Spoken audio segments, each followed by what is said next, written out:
right. Hi, everybody. This is Kelly Shanahan on the Board of Directors of Medivivor, and I'm here today with Dr. Gina Sizemore, PhD at The Ohio State University. Gina, I'm going to hope you don't mind, but we're all on a first-name basis here. Gina received a Medivivor grant in, I think, 2017, and since we can't do things in person this year, I like our C2C for MBC initiative, where I would have been driving around the country with other people in an RV and maybe meeting you in person. We're going to meet here on Zoom. And I'd love for you to tell us a little bit about the work that Medivivor funded. It is in the very, very important area of brain metastases, which has not had the research it deserves. And so I'm really excited to hear about how Medivivor was able to help you with the funding and what you have done with the Medivivor funding and subsequently. So take it away, Gina. Thank you. Yeah, so I'm trying to remember when the grant actually started. I have a feeling it was like early 2018, but I received it in 2017. And it was such a huge, important thing for not only the research that I'll tell you about in a second, but for just me getting a faculty position. So I was funded as a postdoc, I think. So I put the grant in as a postdoc and had it actually, I don't think I got it officially awarded before I joined my faculty position, but obviously I had it like on my CV. Very, very important to help me and like get me into that next phase of my career. So that was really awesome. So thank you for that. And I do breast cancer, brain metastases. And let me give you just, I guess, a little bit of history on why and how and like what I do. Please do. So I started actually as an undergrad researcher for Dennis Slayman, who I'm assuming you all know. So I actually worked for Dennis as an undergrad, and that's how I got my interest in breast cancer long time ago. I won't tell you when. So I started with him. And after that, I worked for him actually as a technician for a couple of years, mostly because I just wanted to live in LA and enjoy California for a little bit. And then I went to graduate school and I got my PhD in pharmacology at Case Western. Again, I did a project on breast cancer. That particular project, though, I was much more focused on primary breast cancer and understanding, the molecular phenotypes of breast cancer. So what makes something luminal? What makes something basal? You guys always hear about this, hormone receptor positive breast cancer versus hormone receptor negative, triple negative. So I wanted to understand all of that. But then, you're working on this and you're thinking about it, and you're thinking about it from the translational perspective and, what patients think about, right? And I'm like, primary disease, sure, but I really want to study metastasis. And so when I was finishing my PhD work, I actually chose a postdoc purposely to try to learn more about the tumor microenvironment, because we can't get metastasis without that permissive tumor microenvironment, right? And so I moved to Ohio State, worked for Mike Ostrowski, who I was with for several years, learning about the microenvironment. And his work wasn't necessarily metastasis driven either, but I started a project, which ended up being part of the Medivivor project, on a protein called platelet-derived growth factor receptor beta. We found this gene as being upregulated in patient tumor stroma, so now primary stroma, versus normal mastectomy patient samples. So found it to be really dramatically upregulated, and we thought, wow, this is really interesting. And you guys know that we can do a lot with data mining now. There's a lot of publicly available data available, which is awesome. So, we can just be playing around on our computer, testing even hypotheses just on patient data, which is awesome because that's like directly shows us that there's potentially something translational. So the gene was up, found really cool things with that. So I started putting out grants to try to study it separate from my boss. And so I was funded a couple different ways. And then the third time I got funded was through Medivivor. And so basically PDGF receptor beta is a cell surface receptor. So, you've got your breast cancer cell, sits on the surface. So it's a protein that sits on the surface. And it's also a protein that we can target. So we can treat with drugs. And there are drugs available. There are drugs available to treat it. And for those of us, one of the things Medivivor loves is when someone repurposes an already approved drug. Right. Exactly. That's it. If the hypothesis is borne out, if what you think you're going to find happens, it's much quicker to move it to translational work and then into the clinic, into real people and benefit real people. So for me, when I found that gene as being up, I was like, ooh, that's a good one. Because if, as you just said, if what we saw worked and panned out, we could quickly move things in the clinic. So I wrote some grants on that. That's why it did well initially. Now, at the time, I wasn't necessarily thinking about brain. So you already mentioned that I'm interested in the brain. But what I was thinking about was, spread, how, the cells get out and get out everywhere else. And so we made a mouse model that to just very simply put, we're overexpressing and hyperactivating this receptor in the microenvironment of the whole animal, essentially. And so not the tumor cell itself, but everything else. And as I said, that's kind of what I'm interested now in, how that tumor cell is interacting with everything else. Because if it doesn't interact with everything else, it can't get out into the bloodstream. It certainly can't get throughout the body. So basically, we overexpressed it, hyperactivated it in the whole animal. And we looked at metastasis, and lo and behold, we get a ton of brain mets. And this wasn't necessarily expected. But preferentially, we're getting brain metastasis when we manipulate and overactivate this receptor. So that was like mind-boggling to us, because nobody had ever talked about how this particular gene or this particular protein was involved in brain metastases. And so very quickly, like, my career transitioned to me being now this brain person and this brain microenvironment person. And so, but again, as you've already said, trying to treat brain metastases is very difficult. And so, well, okay, great. Now we have this whole slew of new drug category that we could potentially use to treat brain metastases. And so in the Metaviber grant, one of my very simple questions was, well, can I use inhibitors for this receptor and treat established brain metastases?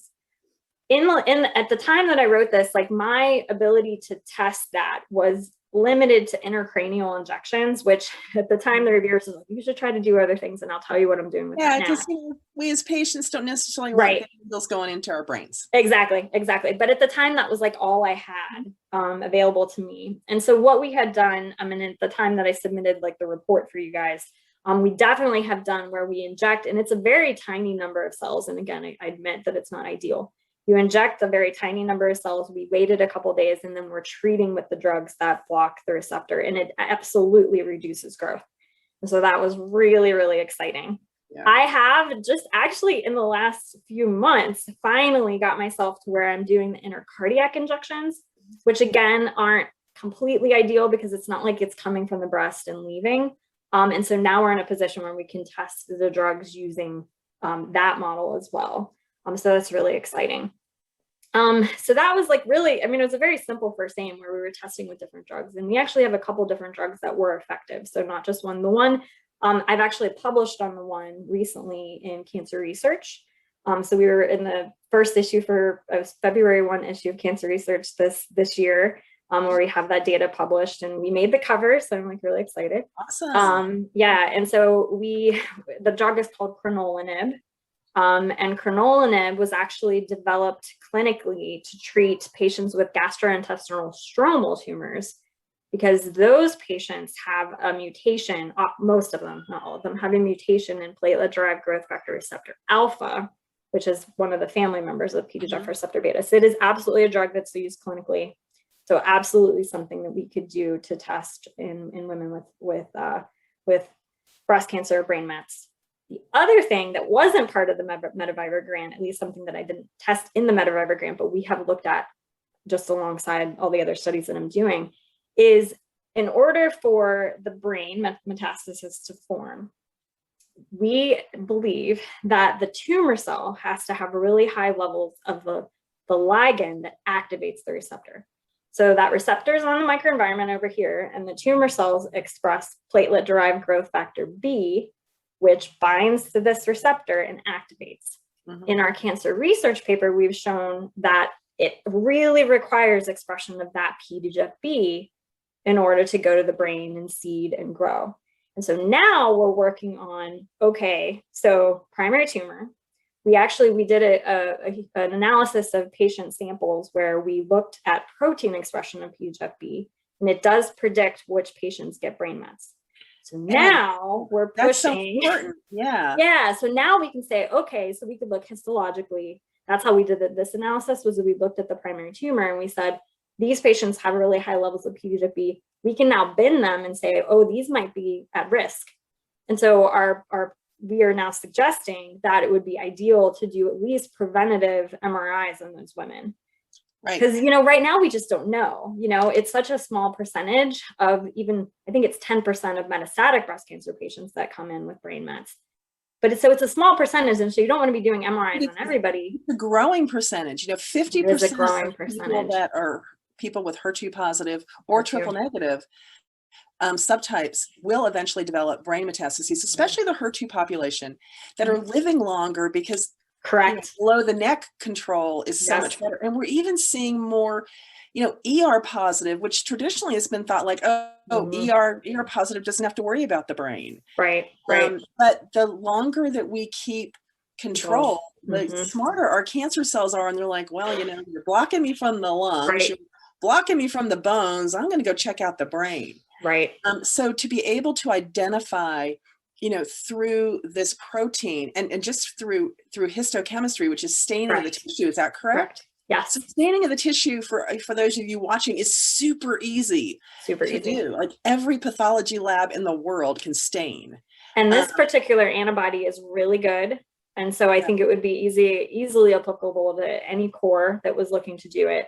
And so it works really, really well. And so I'm super excited about this potential to use a simple analysis of a primary tumor for the, you know, for the majority of us that start out as early stage and then become metastatic. Correct. To be able to see who may be at risk for brain metastases. This is such important work. I'm very excited about it. And the other thing that I'm funded now through the Department of Defense Breast Cancer Research Program. Congratulations. Thank you. And we're also looking into blood PDGFB.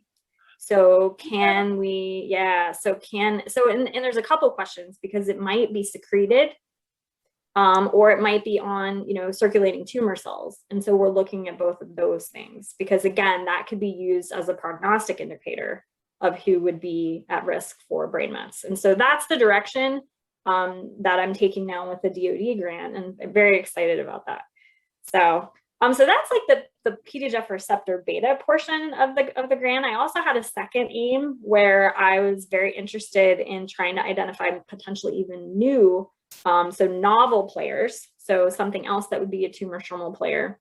And you did that through patient samples, correct? Correct. So what we've done, and I didn't have as good of an update when I submitted because this was harder than I thought it was going to be when I wrote the application. Well, part of the reason it's harder is because it's actually a really small percentage of people with breast cancer brain metastases who have surgery. Right.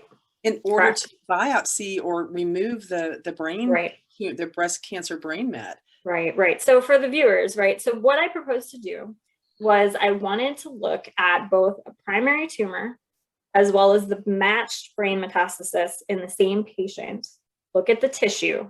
And I not only wanted to just look at the tissue, but I wanted to look and compare between the tumor cells, so the epithelial cells of the primary tumor, and the stromal cells of the primary tumor, as well as the epithelial and the stromal cells of the brain metastases. So for each patient, we're talking 4 different cellular compartments.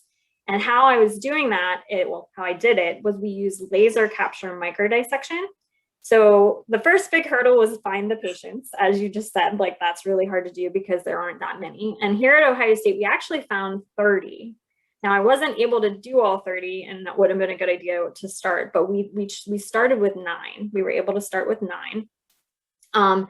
So I'm hoping to continue and do the rest, and I'll tell you it's exciting where we're going with it. But we got our 9 patients. You have to get the patients. That takes forever, block review, all of that.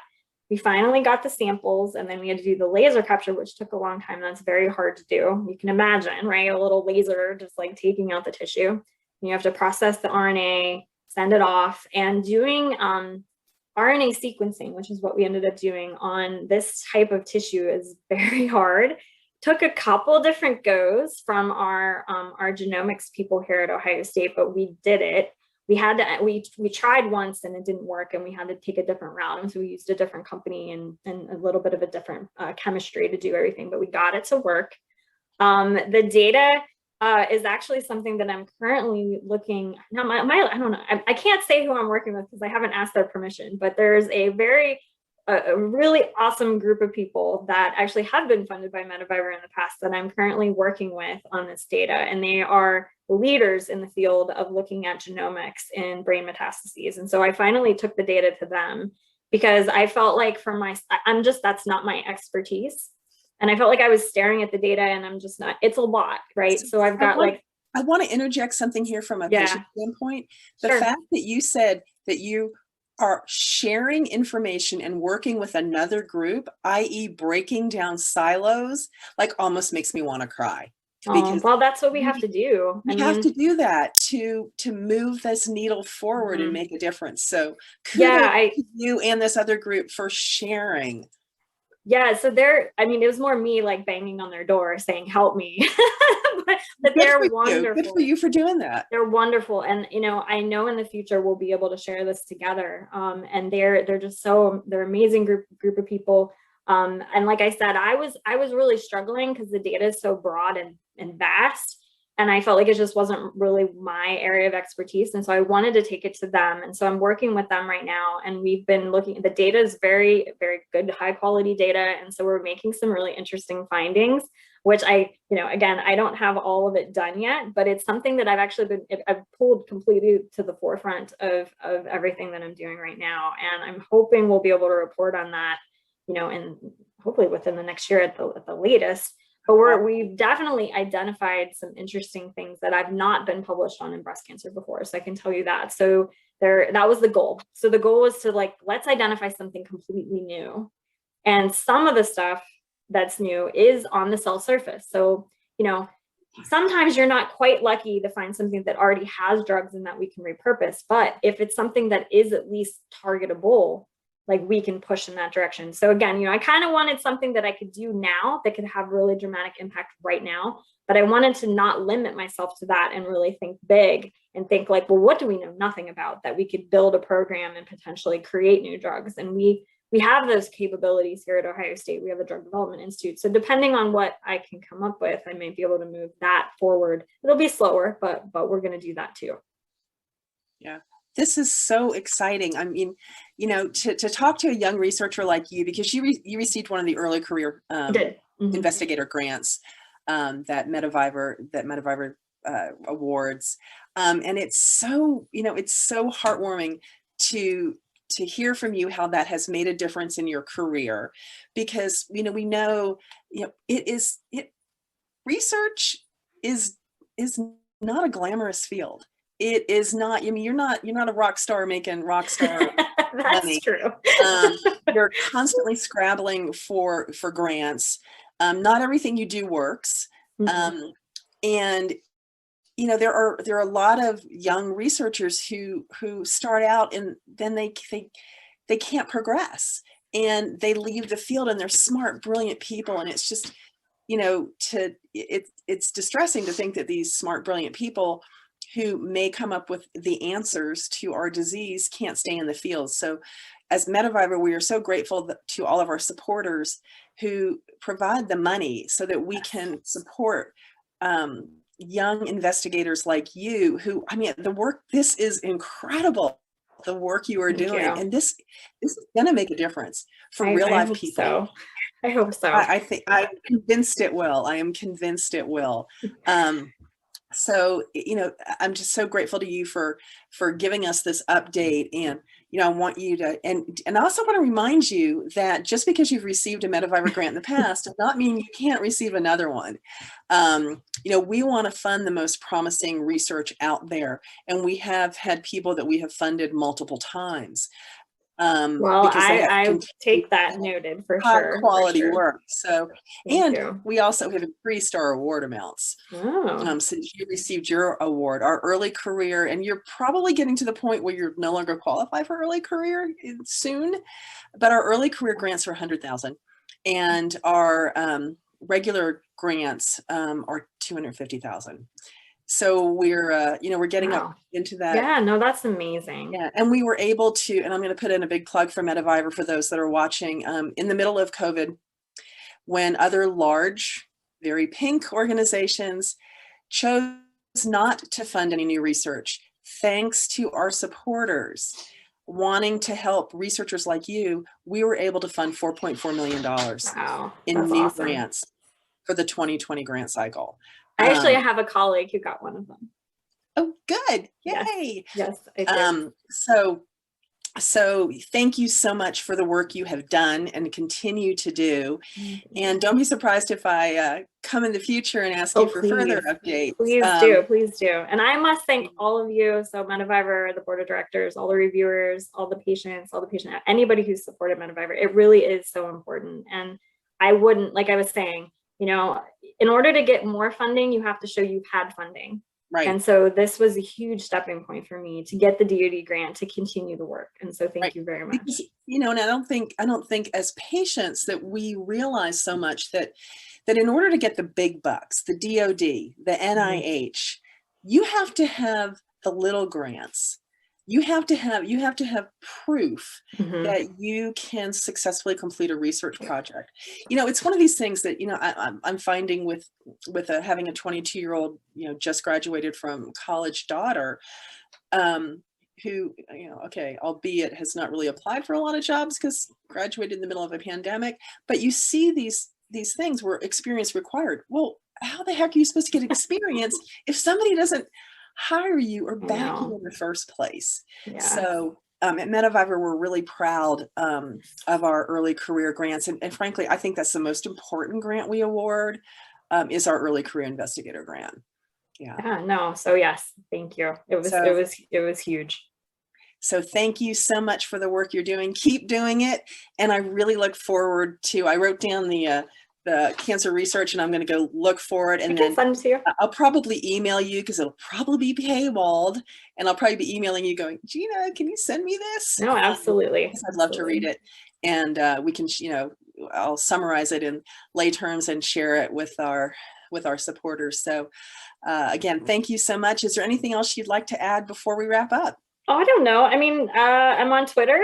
I don't have like a major Twitter what's following. your handle? What's your Twitter? Sizemore Labs 1.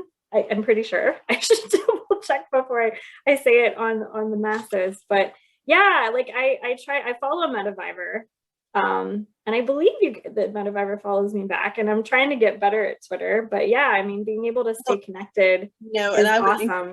I would encourage you to really do Twitter. That is such an amazing place to interact. And I'll also suggest that that you consider on, you know, and I know you have a little one, but on Monday evenings at 9 p.m. Eastern, 8 Central, 7 Mountain, 6 Pacific, there is a chat, hashtag BCSM, Breast Cancer Social Media. And it is a wonderful community of patients and advocates and clinicians and researchers. And it's just a wonderful way to learn from each other. And I'm trying to see if you are here. It's yeah, I'm putting it in the chat here for you. Okay, good. And there it is. Yeah, you're right. It's Sizemore Labs. Yeah. Okay, I just followed you. Cool. Awesome. But yes, no. So, you know, anybody who wants to reach out to me can do it that way if they'd like, or email me. You can just find me by putting in Gina Sizemore into Google. It's easy to find my email. Happy to talk to anybody at any point. So yeah, again, thank you so much. And we look forward to seeing all the amazing things you're going to do in the future. Awesome. Thank you. Okay.